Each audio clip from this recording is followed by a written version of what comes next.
Welcome to another edition of Car Show Life on NorthcentralPa.com. I'm Drake Donovan. In this episode, we're going to dive into the organization of car shows. What does it take to put on a car show and the efforts that go into that, and kind of discover why so many shows were canceled so far ahead of the opening of the 2020 car show season due to COVID-19. And we'll discuss some of the conditions and issues that played a part in that. My guest for this show is a car show organizer himself. If you've been to a car show in Lycoming County or anywhere in the North Center region, you've probably seen the yellow Minions pickup truck, that 99 Dodge Dakota, dressed up with characters from Despicable Me. And if you've attended one of the Billtown Classic shows at Bowman Field, chances are you know the owner. He's car show organizer and enthusiast, Charlie Lumbard. Welcome to Car Show Life, Charlie. How you doing? So, how you doing, Drake? This is good. By the way, I like your hat. Oh, hey, I got it from a real professional. Yeah. Oh, wrong side. Car Show Life. And also, you're representing Tim Swank's Red Wolf Detail Products, too. Wolfman. We'll hope to have him on a future show. So, other than, your organizing of the Billtown Classic shows, your 99 Dakota, I know very little about your background. I know you had a Camaro at one point, but tell us a little bit about how, what's that? I had two of them. Two of them. All right. So we kind of are kindred spirits in that regard. So tell us a little bit more about your car background, how you got into the car show hobby. It just basically started just my wife and I visiting local car shows, just having a good time. Most of it is charitable. For one form or another, it could be an illness in the family, a fire. It could be a multitude of things why people put on a car show. It could be a benefit for the 4-H club. I mean, car shows are put on for various reasons. So we bounced around, did the table auction, got some food. I bought the truck. I wasn't really intended on, showing the truck, but it looked so well. I said, I'll try it. Took home second place first time out. So it was just one of those kind of crazy things that I said, hey, I can probably get out there and have some fun. Met some really good people on. You've only had the truck like 5 years, right? 5 years, yeah. So this is a very recent endeavor in your life, I take it. It is. I spent several years in volunteer organizations. I helped out with scouting programs at the church. I did 10 years as a volunteer fireman. I just always wanted to kind of give back to the community, I saw a need in the area here where I live that there are a few car show clubs that are doing really well, but there are some that just kind of fell away and just never came back around. I thought, hanging around these folks, they're like family, brotherhood, sisterhood kind of thing. I met a guy up north, Sean Mapes, amazing family, organizes a lot of shows up through that way. Janet White's Children's Hospital is one of his champion shows on behalf of his daughter getting treatment. Just conversations with him and mentorship, again, with Tim Red Wolf being out there doing the same. So I took on a lot of pointers from a lot of people that have been out there doing it, learning from it, making a few mistakes, but learning. Mm-hmm. So really, that's the genesis of you holding car shows. But I mean, you never showed your Camaros or did anything with previous cars, and it wasn't until you got the truck. I was a GM guy for a long time. I had a Chevelle, I had a Nova, I had two Camaros, I had a Grand Prix. I wish I had some of them still today. I probably have a few more trophies behind me. So what would you say is your favorite car that you've ever owned? That I've ever owned? Oh my goodness. The Chevelle Malibu Classic was one of my favorites. It was early 70s, right after they changed the body style. So it wasn't the traditional ones that you see at today's car shows. It was a 74. Okay. It was a special edition. It had spoke wheels, heated leather seats. It had shocks behind the bumpers. The bumpers were padded. So whoever ordered this car put some bells and whistles on it. Even had air conditioning. For 1974, I don't know how many had it, but Yeah, it was a nice ride. I invested quite a bit of time into that. Now, Funny little story with that car. I put some gauges on it, and one of the oil lines gave loose and hosed me all kinds of oil up and down the front side. My father's sitting on the back porch just laughing at me. He says, "I think you're going to be late for work today." But, now, would you say that's the car the one that got away? the one that got away, yeah, I think so. I wish I still had it today. Yeah. I sold it to a high school Definitely. buddy and he ended up putting it in a junkyard not long after I sold it to him. So it was a bit sad. And that's the kind of thing where, sometimes we own these cars at a point in our life where we just don't have the time or the means to put the effort into them. I've got one myself that I've tracked it down. I tracked the VIN. I traded that car to get my current car, my 2011 convertible Camaro. This is an 02 Rally Sport. So it was a V6 car, but there were less than 500 made because nobody wanted the V6 Rally Sport. Everybody was going for the Z28 or the 35th anniversary edition SS in 02. And this is the car we had when we got married. We bought our first home. I drove it like crazy, 125,000 miles on it. But I ran the VIN. It's still registered somewhere in Ohio with 200,000 miles on it. And if I could get that back, I'd consider, trying to restore it. That's a special car. So I think we always have that. We always, even if we have our dream car, we always have a car that we dream about. So if money were no object and time and expense and you had a place to keep it, what would be Charlie Lumbard's dream car? Oh my goodness, the 1957 Chevy Bel Air. Yeah. I got to have that Continental kit with the extra wheel in the back and all the trim. Hard top or convertible? Hard top. Okay. Yeah. What color? Candy apple red. Yeah, I think that'd be a nice color. Taking us back to March. Okay. And we started seeing big shows that were multi-year annual events be canceled. From my perspective, Camaro Nationals in Frederick, Maryland, which I think the folks at the Lehigh Valley Camaro Club helped put on. A couple events in Ohio, Michigan.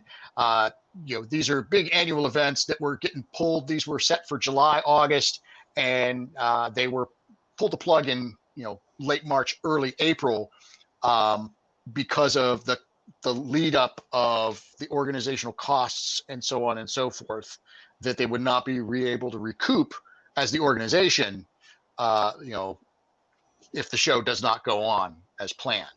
How much stuff do you have to prepay, whether it's trophies, awards, T-shirts, whatever, how much upfront money does a charity car show have to have? And I think you mentioned insurance as well for, like, say, the Billtown Classic.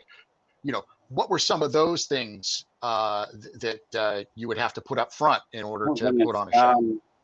I was required to have $1 million insurance policy just for that day. The cost was about $300. That was enacted during the 9/11 Homeland Security Act, that large gatherings were required to have an insurance policy in some jurisdictions, not all, but some. So that was $300, a couple $100 for porta potties. Depending on the quality of the awards you want to hand out, you can go from $500 to $1,000 a show. Flyer costs, you could spend a few $100s on, Staples printing out your flyers to promote your show, your judging sheets, your registration. You got your tickets for your table auction, your door prizes. Then if you want to get into hats and T-shirts, there's some other expense that you want to do there. There's probably a few $100s there. So you could spend a few $1,000s on setting up on a show, expecting to get 100+ rides to get it back and then get something for the benefit. Mm-hmm. So I think, as you were speaking of the larger shows, you got to think back in March and April, every news channel had a press conference going on. The doctors are talking about how bad this virus was, that up to 2 million people can die. And then you got these large organizers saying, I don't know if I want to do this, because it was the unknown. The beginning of the COVID-19, it was the unknown. Loss of one life is bad enough, but they were talking some really strong numbers in the beginning of it. And I think these car show promoters were saying, I don't know if I want this hot potato on my lap, and here we are today with empty stadiums for sports and otherwise, waiting for things to go on the other side of the curve so we can go back to some kind of normalcy and get these shows back up and running. But now I got a question for you as we go forward here, and we start talking about doing shows, socially responsible, socially distanced and whatnot. If you're planning a show, let's say for September, what kinds of things would you be doing? Would you even go as far as to consider parking cars every other space to just allow a little more traffic area for people to pass by each other without being so close? I mean, what are you thinking in that regard? Mentioned that. Doing a handful of cruise-ins towards the end of this year, we're doing that. We're spacing the vehicles out. There might be 50, 60 vehicles on the lot. Would we like to have more? Yeah, but we can't pile these people side by side until we get on the other side of what's going on. Having masks available, having sanitizer available, you got to do those kinds of things until we get where we got to get. Mixed messages in the media is going to be mixed messages, but nobody wants to get somebody sick. Well, then let's talk about, your biggest challenge in putting on a show, COVID-19 aside, thinking about just the effort to do it. What is it? Is it expenses up front? Is it manpower? Is it marketing and promotion? What would you say is the biggest challenge in putting on a car show overall? The biggest challenge is spending too much money up front, because you're going to defeat the purpose of your benefit. Learning, as I said, from a show or two that I have done, there were some mistakes that were made that I had learned from, and that I can only suggest to other people. Reach out to your community, your business community, your local community. They have big hearts. They're going to put car wash buckets on your table. They're going to come down and, do something for your table auction that's going to generate some dollars. Even if they don't have a classic ride to show, they'll come down and enjoy the music. They'll come down and enjoy what that benefit's for. Several of these shows, you got to start several months ahead. You talked about a show in September. I started working on it in November the year before, coming up with, some logistics about it.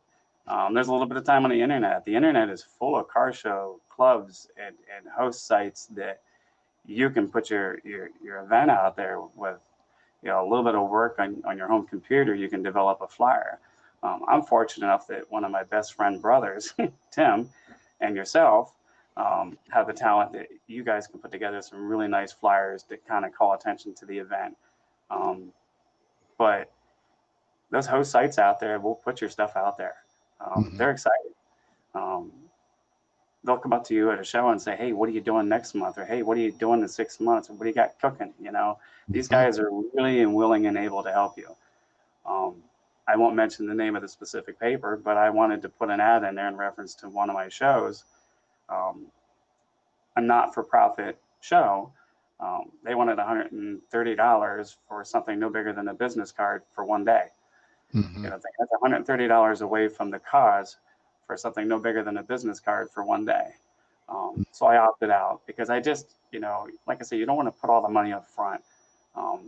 You want it nice, you want it respectful. People are driving the miles to come to your show. Have something nice there for them to choose off the table. The music that's playing, food options, a clean place to go to the bathroom, respectable awards. Not everybody goes out for the award. A lot of folks will just go out and put the lawn chair up and put their tent up and just spend an afternoon of getting out of the house. But some folks, if you like trophies and you like awards, they want to see something a little flashy, a little something different. So there's both sides of the fence. Folks that go out just for the relaxation of it, and some folks that go out for the challenge. But So Now, there can be more work, but don't overthink it, and volunteers help. You were asking about setup and things of that nature. I'm finding that trying to do it all by yourself is very difficult.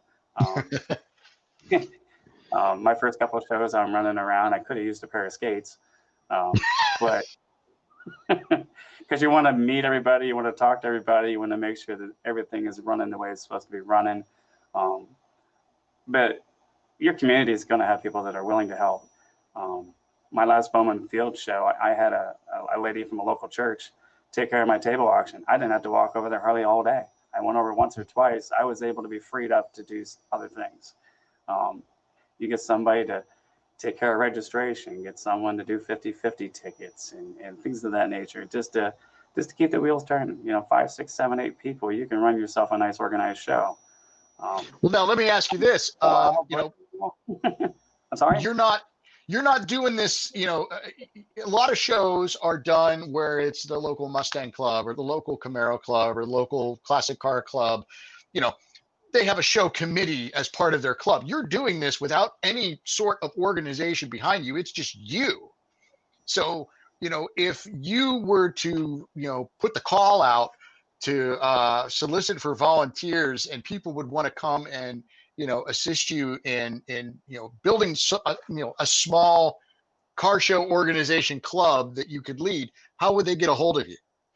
My goodness, I can be found at Cars for a Cause on Facebook. It's a catchy little phrase that I use to kind of identify myself here in central Pennsylvania. The idea was given to me by my car show brother, Sean Mapes. He has Northeast PA Cars and Coffee up north. He said, you got to find yourself a little bit of a catchy name. Go out there, start talking to people, engage, develop yourself. He said, Central Pennsylvania will come around. There are other groups in the area, like Keystone Cruisers do wonderful things. There's lots of cruise-ins locally in the area that do some things. So I'm just trying to get some wheels under this. But yeah, if you want to, come on board, it's a lot of fun. And you get to see history in a lot. My last outing, my oldest vehicle was a 1932 Chevy. My newest vehicle was a 2019, Silverado pickup truck. So you can have from one end of the spectrum to the other vehicles pulling on the lot, and a little something there for everybody. So if you want to help, come on board, get a hold of me. I'm easy to find on Facebook. My Build Town page is still up because I want to go back to Bowman Field someday. Things are a little crazy with minor league baseball, so I'm not sure what the future is of the team up there in Williamsport, but hopefully they get to stay and play. Yeah. Well, I think minor league baseball all over pre-pandemic was having its struggles, and then this did not help whatsoever for their efforts. So, but we'll hope for good things for the future and 2021. And in the meantime, good luck with your cruising events that you have coming up here at the end of the summer. And thank you for what you do for the community. I mean, a car show, I've always felt, is a fundraising proposition at its core. And you are doing your part to donate your time to help a lot of people, even in the smallest way, even if it's just a smile on their face with your Minions truck. Yeah, I got to say that, thank you for that. But I got to give it out to my brothers and sisters out there doing this all the time. I learned from a lot of very amazing people. Tim, Sean, John, yourself, and tons of others, Steve. I can give you 100 names, but I don't want to take up the whole show. But these folks, will come up to you at an event and they will give you instruction. They'll give you ideas and better approaches to things, not to embarrass you, not to offend you, but to help you, because they want to see you succeed and have a quality show that you can continue to do, because it's what we do. We help the community. We're as rooted as the trees around us. Well put. I think that's where we can close it out. Thank you, my friend. Drake, thanks for having me on, bud. I'll be seeing you out there in the circuit somewhere. All right. Back in, hood up. Well, the top stories this week, the 2020 Corvette Stingray is going to pace the field of the 104th running of the Indianapolis 500 on August 23rd. This is the 17th time since 1978 that a vet has paced the field of the 500.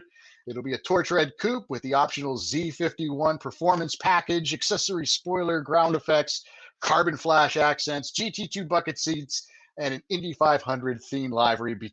Behind the wheel of the pace car will be General Motors president Mark Royce.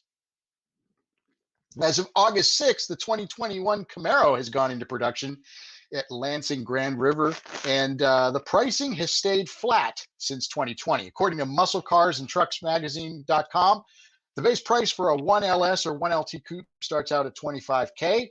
The base V8 model, the LT1, will set you back $34,000 to $40,000, depending on your choice of coupe or convertible. And the range-topping ZL1 1LE starts at $69,000, which, when you think about it, is actually more than a C8 Corvette base model. They're at $59,000. Also announced this past week the addition of the Wild Cherry Appearance Package, which is the image you just saw there.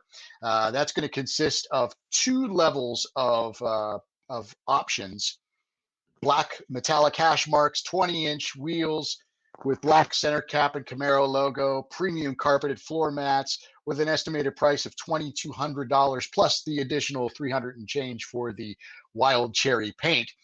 And then Tier 2 includes all of that with the addition of a fuel filter door, suede knee pads, carbon flash metallic center stripe. Not sure that that's worth $5,600 for all that flash, but if you're more about the show than the go, maybe it's for you. In trademark news, GM has announced they have trademarked E-Troit as a potential nickname for the Detroit Hamtramck plant, which will serve as the production facility for all electric trucks and SUVs. They are reporting from Alex Luft of the GM Authority reports that the E-Troit name will be the unofficial nickname to Detroit Hamtramck in creation of memorabilia and other branded items. The facility will be GM's first fully dedicated electric vehicle assembly plant, but there's also speculation that it could go to the GM Lake Orion plant. That's the home of the current Chevy Bolt EV. AutoEvolution.com is reporting that Toyota is killing V8 engine development. Citing a report from the Japanese magazine MagX, it claims Toyota has eliminated all development of V8 powertrains in favor of smaller, more efficient, turbocharged, and hybrid versions. So that means that the new Toyota Tundra could only be powered by a turbocharged or hybrid 3-liter or 3.5-liter V6. Don't know what that's going to mean for Toyota racing development and their NASCAR program, which still runs V8 engines. And are you a car collector, car enthusiast, custom car builder at any level? We want to hear from you. That's what Car Show Life is all about. We want to hear how you live the car show life. And if you have a ride with a great story, we'd love to hear about it too. Send us some photos with a little bit of backstory to info@carshowlife.net to be selected as a ride of the week, which we announce every Monday and Tuesday. And finally, you can follow us on Facebook and Instagram at Car Show Life, back in, hood up. And we'll be trying to get out there and cover some car shows that are coming up. There are a few benefits in the region toward the end of this month and the beginning of September. So we'll be out there with our face mask and our hand sanitizer parked 6 feet apart to live the car show life. And that's it for this episode. My thanks to Phoebe Freer for her production assistance and everyone at North Central PA Media. A shout out to Matt at the Graphic Hive for doing up my cool shirts. And a very big thank you to Charlie Lumbard for being our guest this time around. I'm Drake Donovan. Go forth and live the car show life. Back in, hood up.